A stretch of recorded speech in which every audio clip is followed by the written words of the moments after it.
no terceiro trimestre, né? Esse trimestre a gente vai falar sobre a Pai do Senhor. Esse hino que está tocando é o 153.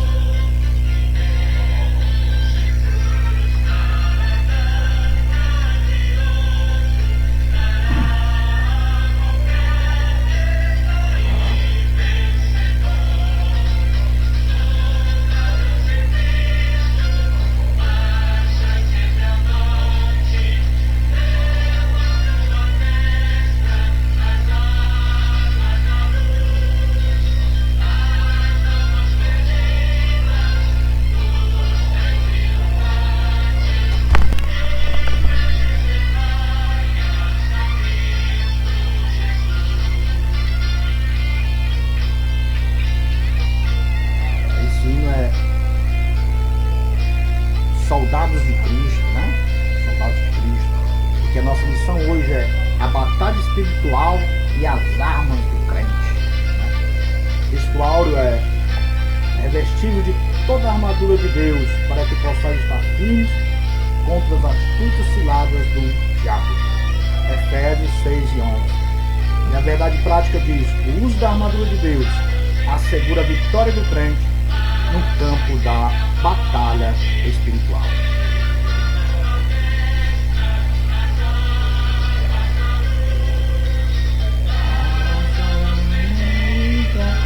Buscai triunfante e prestes levai a Cristo Jesus, as armas de Cristo. A lição, a leitura bíblica em classe está em Efésios 6, 10 ao 20, que diz: No demais, irmãos meus, fortalecei-vos no Senhor e na força do seu poder, revestidos de toda a armadura de Deus, para que possais estar firmes contra as astutas ciladas do diabo, porque não temos que lutar contra a carne e sangue, mas sim contra os principados, contra os potestades, contra os príncipes das trevas deste século, contra as ordens espirituais do mal, da maldade, nos lugares celestiais.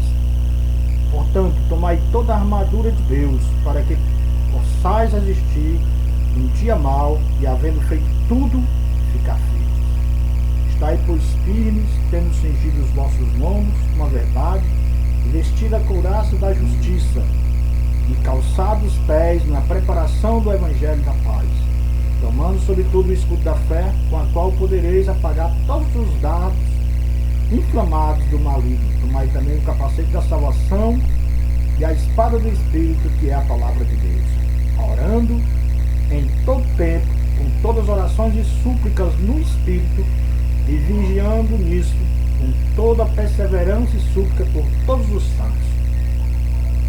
E por mim, para que me seja dado, no abrir da minha boca, a palavra com confiança, para fazer notório o mistério do Evangelho, pelo qual sou embaixador em cadeias, para que possa falar dele livremente, como me convém falar.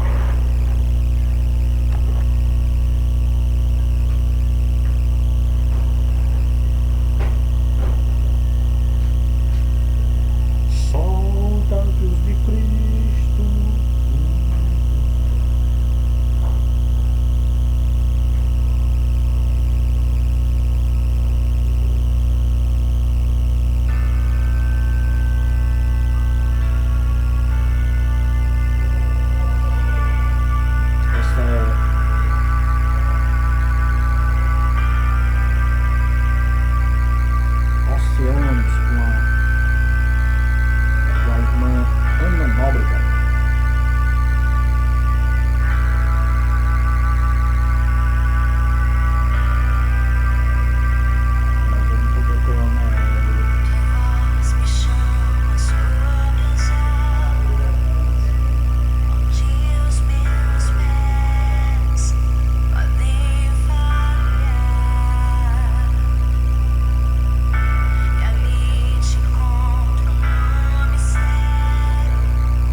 Efésios, o apóstolo convoca a igreja para lutar e resistir aos inevitáveis conflitos contra as forças espirituais da maldade. Nessa batalha, a fim de suportar os ataques e se manter firme na marcha contra o mal, os soldados de Cristo precisam revestir de toda a armadura de Deus. É o que veremos na presente lição. É interessante que Paulo, ele era consciente. Qual a consciência de Paulo? Era que essa luta que nós estamos passando, desculpa, vamos botar outro fundo musical.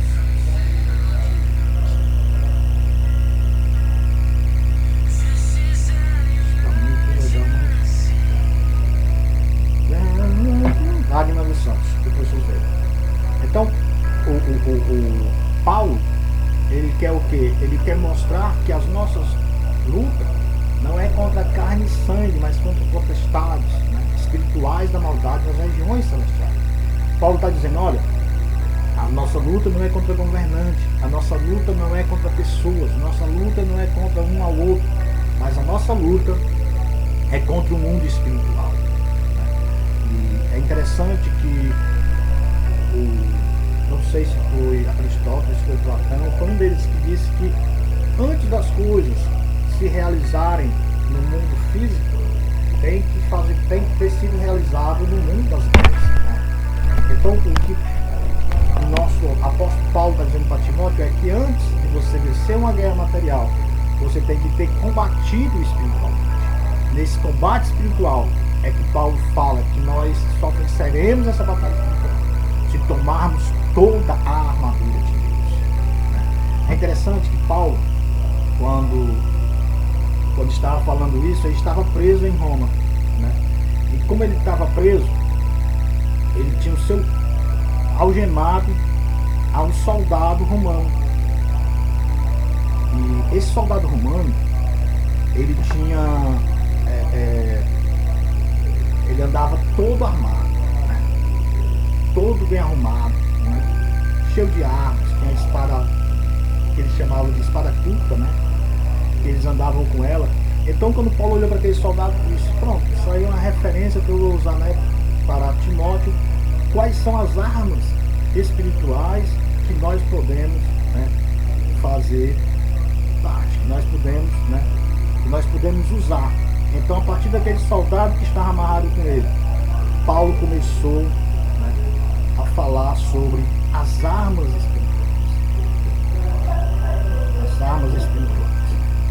E é nisso que nossa lição vai falar hoje. As armas espirituais. Quais são essas armas espirituais? Né? E ele fala mais sobre essa batalha espiritual. Muitas pessoas pensam que é brincadeira, muitas pessoas levam uma brincadeira, muitas pessoas imaginam que não existe uma batalha espiritual, mas existe, né? Existe. E quando ele fala que Paulo existe, ele diz que muitas pessoas, hoje em dia, ela diz que não existe. Isso cria uma certa incredulidade nos outros, né? Tem pessoas que até falam contra, pessoas que até murmuram, né? Mas Paulo diz, tomai toda a armadura de Deus para que possa resistir no dia mau. E Paulo diz, só vencer essa batalha se tiver as armas que Cristo nos deu. E essas armas estão à direita e à esquerda. É interessante que nessa batalha espiritual, a igreja militante, ela tem que estar armada. Para quê? Para vencer o diabo, né? Para vencer o diabo. E no fim da carta aos Efésios, o apóstolo Paulo adverte os leitores a serem vigilantes, né? Quando ele olhava para aquele soldado, né, o soldado ele não relaxava, ele ficava olhando para um lado, olhando para o outro, ele ficava cuidando de Paulo ali, né, para que ele não viesse, para que Paulo não viesse a fugir, ou que ele não tivesse uma surpresa não legal ali com Paulo. Então Paulo olhou para aquele homem estava vigiando, aquele soldado estava vigiando. Então Paulo diz, assim como esse homem está vigiando a gente, assim como esse homem está amarrado a mim, está vigilante, toda armada, assim também deve ser a igreja. Ora,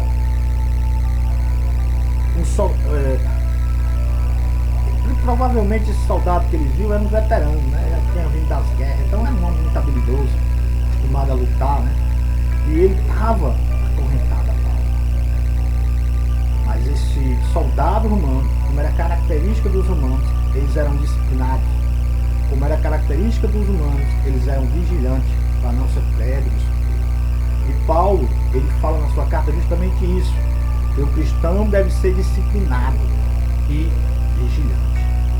Com essa assertiva, tudo-se sobre a sua mesa, e Paulo escreve: no demais, irmãos meus, fortalecei-vos no Senhor e na força do seu poder, revestivos de toda a armadura de Deus, para que possais estar firmes contra as astutas ciladas do diabo. Isso está em Efésios 6:10.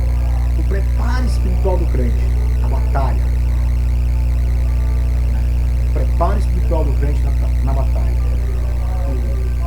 Fortalecei-vos no poder do Senhor. Nossa revista diz: fortalecei-vos no poder do Senhor. Sejam fortalecidos. No grego está escrito dínamo, que significa fortalecer, tornar-se forte. Aqui uma convocação de Paulo aos cristãos a buscarem o poder espiritual mostrado em Efésios 6, do 1, 19, aliás, Efésios 1, 12, 19 ao 23. Paulo está dizendo: vocês têm que se fortalecer.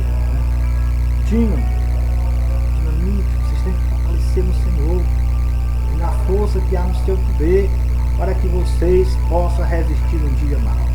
E Paulo está dizendo o seguinte, irmão: o sistema é bruto. A batalha é sem regra por parte do inimigo, porque o inimigo está derrotado. Jesus já venceu o inimigo da cruz. O inimigo já está derrotado. E os que nos seguem, os demônios, também estão derrotados juntamente com o inimigo. Por isso eles estão desesperados contra a igreja. Mas o Paulo diz: o sistema é bruto, mas fortalecei-vos no Senhor e na força do seu poder. E Paulo está dizendo: nós não temos uma força interior. Não existe uma força dentro de mim. Não existe uma força no meu interior. Minha força é externa. Qual é a minha força? É Deus. A minha força é Deus.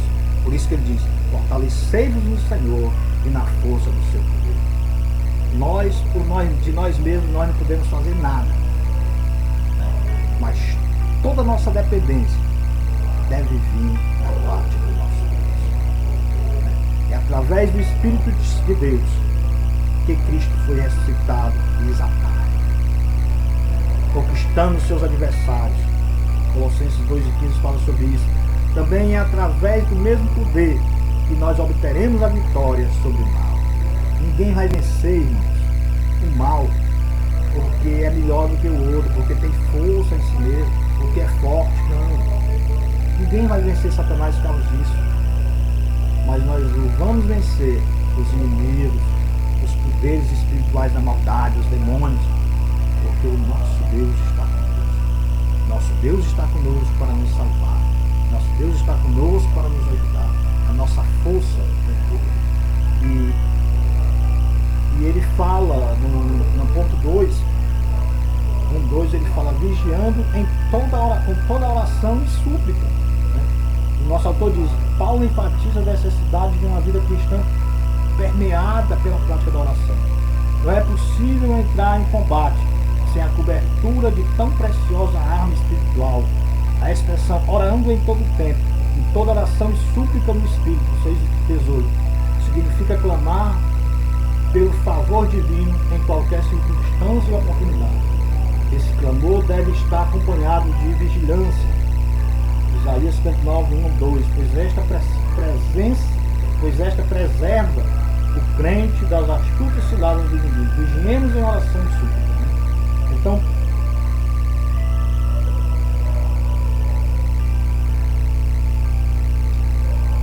o autor diz: o fortalecimento do crente só é possível através do Espírito Santo. Então a oração e súplica, a oração e intercessão é uma das armas principais que Paulo fala.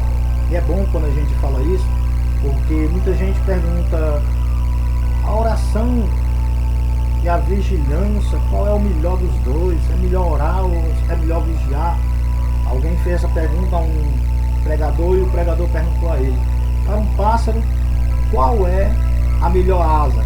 A direita ou a esquerda? Por quê? Porque o pássaro não consegue voar só com uma asa. Assim também é o crente, ele tem que orar e vigiar, sabendo que as forças das trevas, elas não cochilam, elas estão sempre nos apontar, estão sempre a dar combate. E ele não combate em campo aberto, ele combate de uma maneira em que eles, quando ele se acha em vantagem, né? E Paulo diz, olha, vocês têm que estar vigilantes, vocês têm que estar esperando, vocês têm que proteger-se com as orações, com a súplica, com as armas que o Senhor nos deu. Ao empunhar a espada do Espírito, a palavra de Deus, devemos também estar orando em todo o tempo, suplicando no Espírito. Para a gente poder usar a arma espiritual, né? Para a gente poder usar a espada, a gente deve estar em oração. Orar no Espírito nos garante sua ajuda e presença, conforme Romanos 8:26. Orar em Espírito. Alguém perguntou ao Billy Graham, você ora muito? Se não foi Billy Graham, foi outro irmão. Ao Billy Graham, não. Qual é a quantidade de tempo que o senhor passa orando? Aí ele disse, 5 minutos. Aí o repórter perguntou, mas só 5 minutos? Ele disse, mas também não passo 5 minutos sem orar. Então, irmãos, orar em todo tempo. Orar em todo tempo para que a gente possa vencer o mal. O Espírito de Deus, ele intercede por nós e nos ensina a orar. Né? Ora, eu estava ouvindo alguém falar ali que tinha crente que não sabe orar, mas o Espírito Santo nos ensina a orar. Mesmo essa oração que a gente faz, que muitas vezes para muitos não significa, o Espírito Santo ajeita, o Espírito Santo é o que leva a nossa súplica perante o Pai, né? Alguma palavra, alguma coisa que não é interessante, mas ele interpreta a Deus, a vontade nosso agradecimento, a nossa gratidão ao Pai. Né? Então, irmãos, o Espírito nos dá confiança na oração. A gente ora com Gálatas 4:6. O Espírito Santo é aquele que nos garante a confiança quando nós estamos orando, quando nós estamos pedindo. Ele nos inspira, nos guia, ele nos ajuda na comunicação com Deus. E também nos traz a sua resposta. Você já orou e já sentiu a resposta de Deus no seu coração? Você já orou e viu a sua oração sendo respondida? Né? Você dizendo, foi justamente isso que eu pedi a Deus, foi exatamente isso que eu pedi a Deus. Né? É porque o Espírito Santo nos ajuda. O Espírito Santo nos ajuda nessa comunicação maravilhosa. Por isso que Jesus disse, o Espírito da verdade que o mundo não conhece, eu envio para vós. E ele vos ajudará. 14 de João, ele vos ensinará, ele vos instruirá, o Espírito Santo. Por isso que o Espírito Santo sempre está conosco para nos orientar, sempre está conosco para falar com a gente. Então, uma das coisas que o texto também fala é sobre conhecendo o campo da batalha espiritual. Né? A gente tem que conhecer qual é o exército que vai lutar, um país que vai lutar contra outro país, que vai guerrear. A primeira coisa que ele quer saber é como está aquele país. Como assim? Quantos tanques de guerra eles têm? Quantos aviões eles têm? Quantos soldados eles têm? Então, depois que eles descobrem quantos aviões, quantos soldados, o total de armamento, quanto é que aquele país gasta em armamento durante o ano, aí então eles dizem, então temos condições de vencer eles. Né? Então assim deve ser também um crente, deve conhecer o campo de batalha. O que é esse, qual é esse campo de batalha? Vamos ler a revista. A revista diz, primeiro, as astutas ciladas do diabo. A expressão ciladas do diabo indica as armadilhas. É aquilo que eu falei no princípio, Satanás ele coloca armadilhas, é igual o guerrilheiro. Ele não consegue enfrentar um exército convencional. E o que o guerrilheiro faz? Armadilhas, se emboscam fazem emboscadas dentro da mata, fazem emboscadas na cidade, planta bomba, planta dinamite, planta um bocado de coisa. Para quê? Para derrotar, tentando derrotar o exército convencional. Né? Então, o diabo é assim, é um guerrilheiro que planta armadilhas contra a igreja militante, que é o exército convencional de Deus. Ora, a expressão cilada do diabo indica as armadilhas articuladas perversamente pelo reino das trevas. O líder desse reino é identificado como diabolos, que significa caluniador e acusador. Cuidado, irmão. Alguém aí gosta muito de acusar, gosta muito de caluniar as pessoas, você está se fazendo filho de Satanás. Diabo significa justamente isso, filho caluniador, caluniador, acusador, conforme Mateus 4:1 e João 8:44 e 1 Pedro 5:8, tomado de fúria, e por meio do espírito do erro ele prepara laços com o propósito de destruir a igreja de Jesus de Cristo. Algumas de suas astúcias são confundir a mentira com a verdade, é o que estão querendo fazer, né, hoje. Sempre foi assim, né? Conforme Gênesis 3, 4 e 5.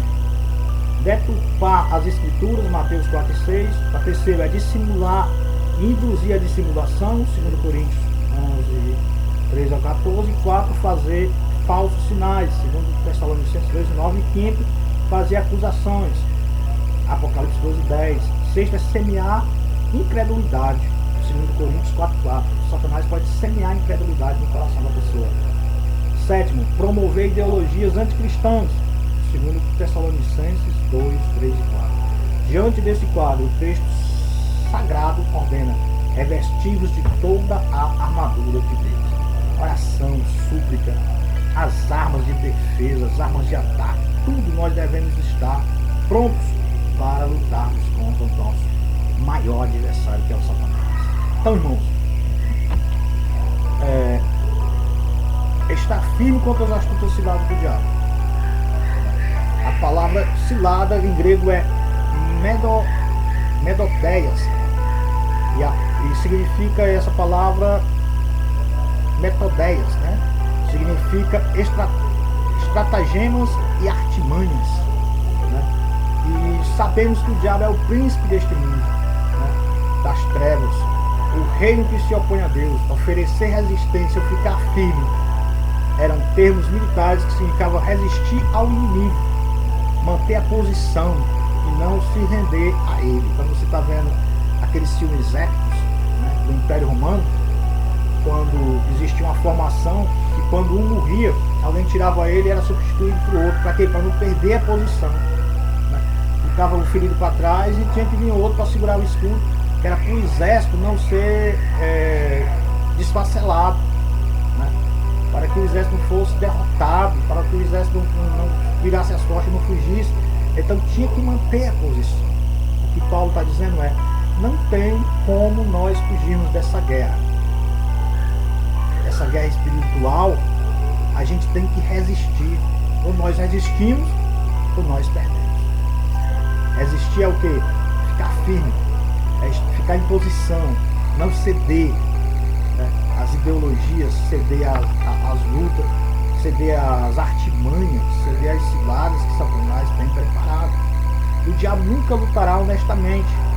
Ele se vale de esquemas e truques ardilosos, porque não ignoramos os seus ardis, diz Paulo em 2 Coríntios 2:11. Essa habilidade em oferecer resistência depende do saber usar, isto é, do bom uso da arma, né? Como era que o soldado romano resistia? Ele resistia com escudo, né? Com lanças, com armas que o inimigo vinha, batia, mas não conseguia atravessar, ele voltava. Era assim que o exército romano ele resistia às guerras, né? Às vezes as guerras praticamente perdidas, porque ele resistia, mantinha a posição, ele ganhava. Assim é que Paulo fala também para a igreja: mantenha a sua posição. E nós não somos o exército romano que pode perder, mas nós somos o exército de Cristo, que já ganhou na cruz. O que falta a nós é manter a posição de soldado de Cristo, não ceder às astutas ciladas do diabo. O 3 ele diz assim: as agências das potestades do ar. Paulo identifica as forças do mal que marcham contra a igreja como principados, potestades, príncipes das trevas deste século e ordens espirituais da maldade. Esses seres são caracterizados por três aspectos. Eles são poderosos, os títulos principais e potestades indicam poder, primazia e autoridade para agir. Príncipe das trevas são líderes de anjos decaídos que, sob o comando do diabo, exercem domínio, né? É interessante que cada região do mundo pode ser identificado com um desses demônios, né? Na batalha espiritual, se você se aprofundar, você vai ver que cada região sofre a influência de um demônio. Como assim, João? Bom, se você for em algumas cidades, mesmo no interior aqui, você vai ver, qual é o demônio principal dali. E está iludindo aquelas pessoas como? Através da religiosidade ou da idolatria, né? Se for aqui, você vai ver, quando você entra na cidade, vê logo ídolos, vê logo aquela coisa toda de idolatria. E também, se você for para outros lugares, você vai ver muitos motéis, vai ver muitas coisas assim que chamam para a prostituição. Aí você já sabe qual é o demônio predominante ali, a potestade, né? Se você for para outra região, você vai ver que muitas pessoas estão matando as outras, a violência é grande. Aí você também já sabe qual é o principal da luta. Cachorro, posso latir na hora dessa principado aí. Pois é, meus irmãos. Então, esses são principados. Os principados são o quê?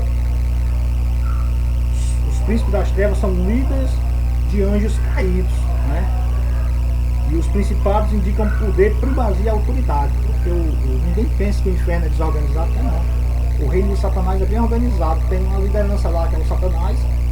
Tem os príncipes, os demônios que cuidam, né? Que mandam nos outros demônios, né? E tem os demônios que fazem o trabalho sujo do Satanás. Então é uma organização, é hierarquia, certo?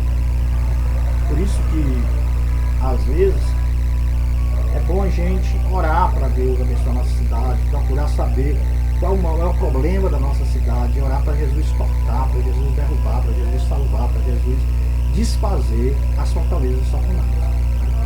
O segundo, ele diz assim: eles são malignos. Esses agentes, formas espirituais da maldade, referem-se a demônios que empregavam seu poder destrutivamente para o mal. Lógico, não pode ser gente boa, né? Tem que ser ruim mesmo. Eles são astutos, são cheios de sutileza e maquinam a queda da igreja. Através do que? Através das fortalezas do engano. Fortalezas, irmãos, são coisas que Satanás ele cria na mente das pessoas. E aquilo passa a ser uma verdade para a pessoa, mas sempre uma mentira. Por exemplo, a idolatria. Não, isso aqui não faz mal, isso aqui não é pecado, tem isso aqui, eu sou um santinho. Por exemplo, as drogas, para o cara que usa, aquilo lá é uma fortaleza na mente dele. E as fortalezas mais perigosas são as ideológicas, aquelas que eles não sabem como vencer, né? Aquelas de opinião. Não, é desse jeito, a minha opinião está formada. Uma fortaleza que Satanás criou na mente da pessoa. E como a igreja consegue derrubar essas fortalezas?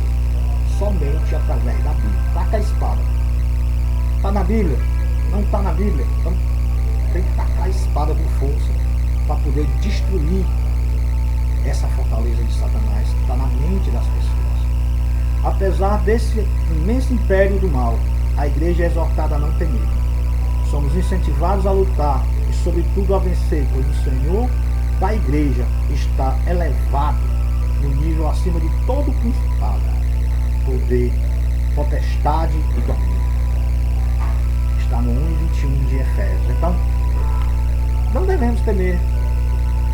O diabo está furioso. Alguém pensa assim: o Satanás está furioso e aquela coisa toda, aí parece que o mundo já acabou, tudo está entregue na mão. Não, não está mesmo. A igreja ainda está aqui.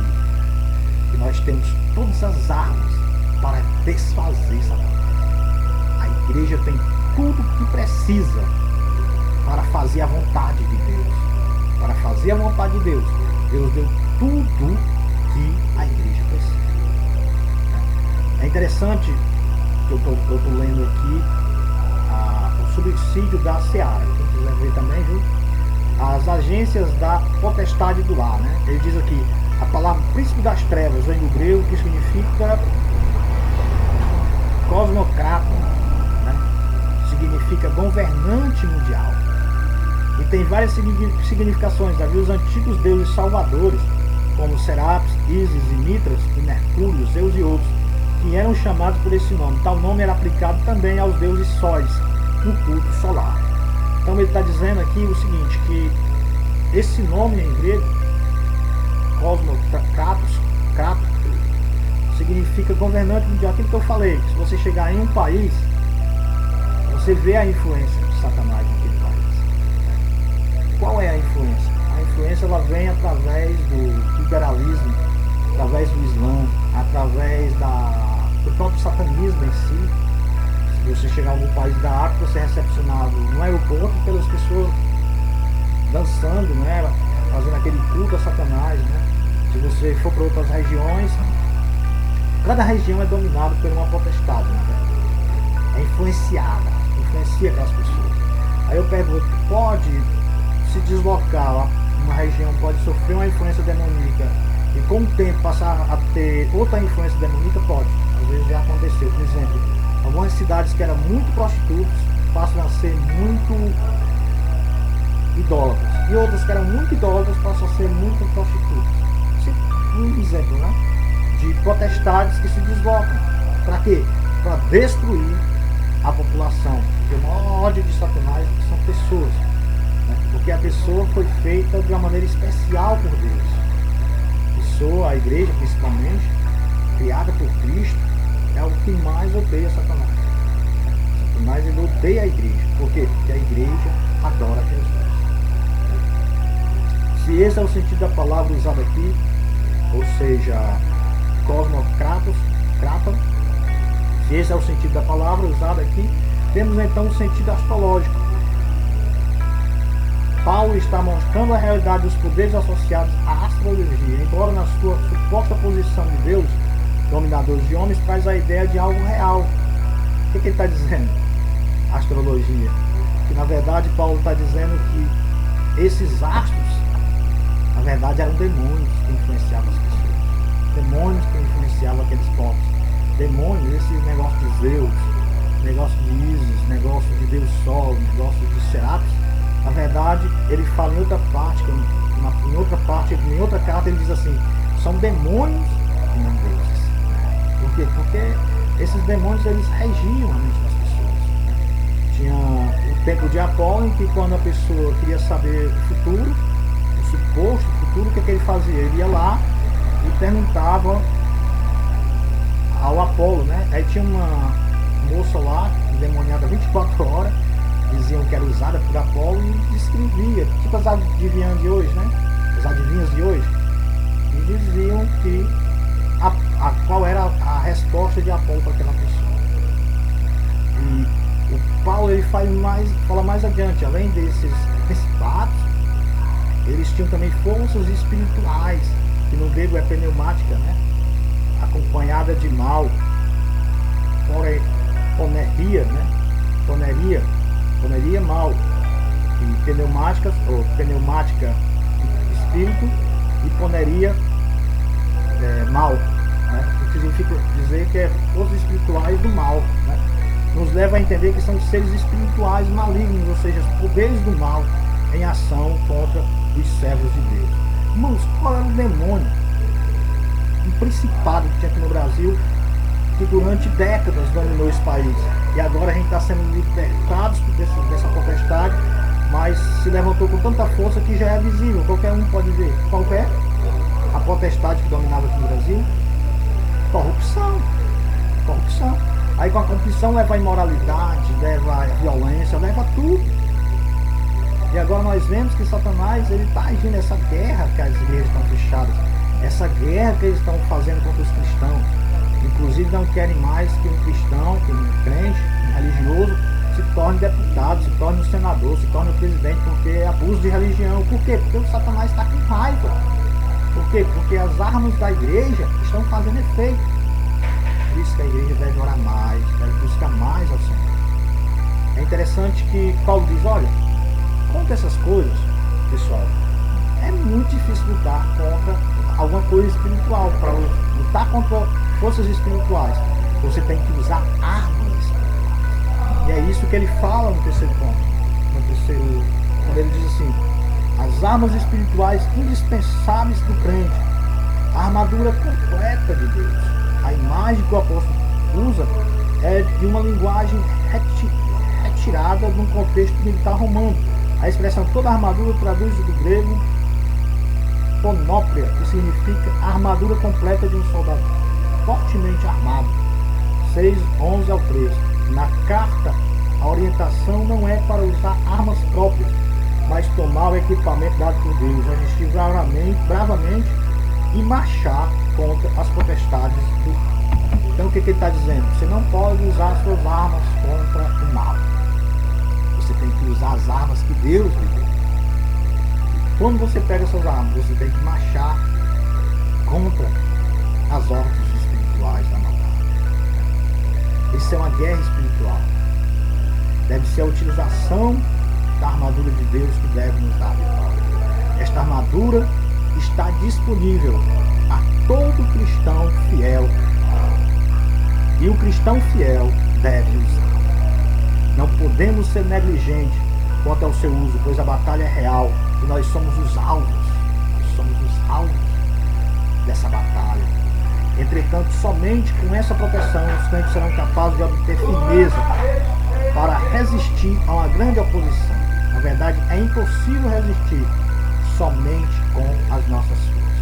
Romanos 8:3 diz que somente com as nossas forças nós não podemos resistir às ordens infernais. Daí é necessário nós fazermos uso de toda a armadura de Deus. E qual é essa armadura, hein?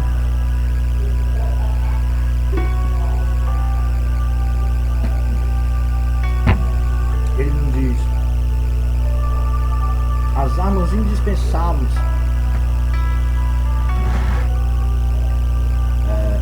as armas indispensáveis de defesa. Ele fala, vejamos aqui uma lista de armas espirituais disponíveis aos soldados do Senhor. Cingido os vossos lombos com a verdade, retrata a peça usada para dar mobilidade ao soldado no combate. Nesse sentido, faz referência à verdade da doutrina de Cristo e à integridade do soldado, né? Então aqui ele está falando do cingir os lombos, né? Com a verdade, né? Quando você está pregando, você está falando a verdade de Deus, você se sente forte, né? E se sente seguro para falar. Por isso que devemos falar a verdade.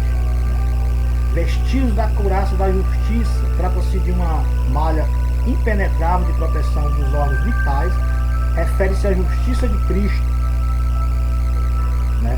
E à retidão do soldado no campo de batalha. Romanos 5:1. A outra diz: calçados os pés na preparação do Evangelho da Paz, confeccionada em couro, a meia bota tinha solas pradejadas para dar estabilidade. Refere-se à firmeza que o Evangelho proporciona e à prontidão do soldado em testemunhar de Cristo, conforme Romanos 1:16.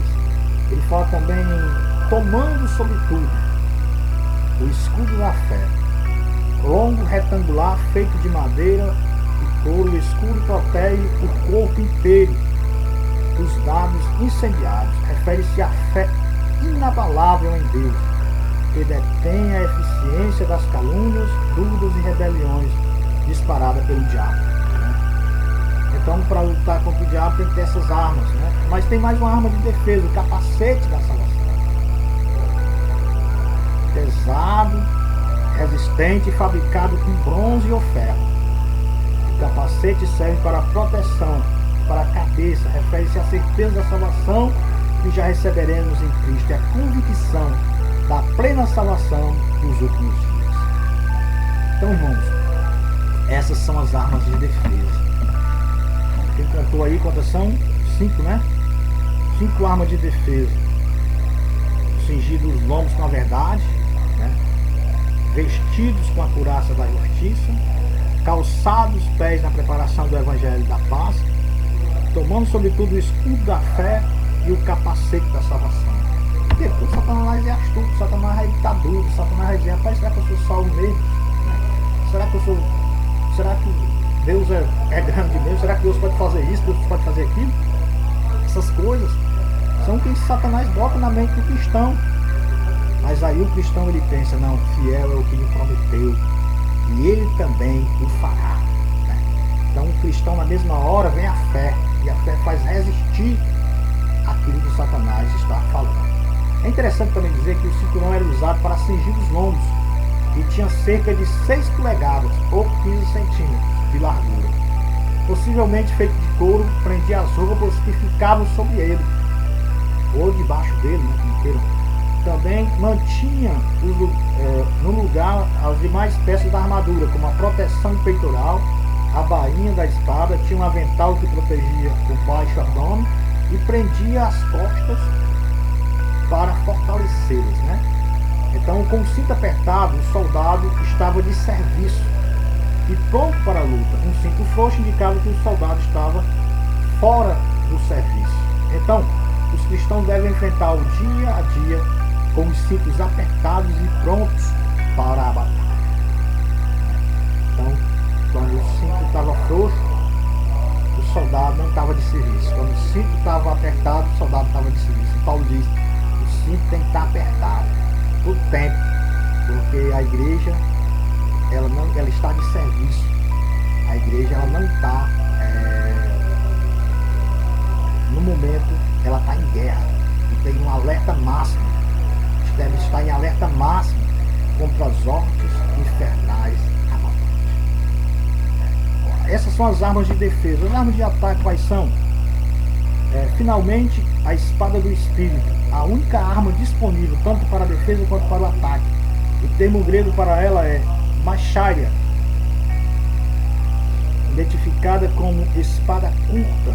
Isso significa que o combate é pessoal, o enfrentamento é diário e acontece corpo a corpo. A espada espiritual, ou a espada do Espírito, é identificada como sendo a palavra de Deus, inspirada e penetrante.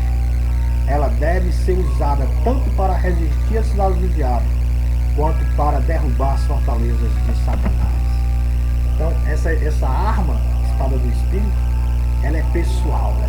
A gente não pode dizer assim, podia ser uma arma longa, né? Eles usavam muito a questão da flecha, a questão de outra arma também que era muito usada, as catapultas, né?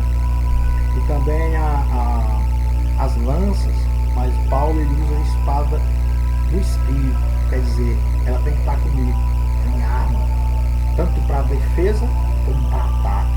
E para destruir as fortalezas, eu tenho que ter essa espada comigo, a espada do Espírito. Qual é a espada do Espírito? Que é a palavra de Deus. Paulo está recomendando aos cristãos a empunhar a espada do Espírito. A única menção a uma arma ofensiva.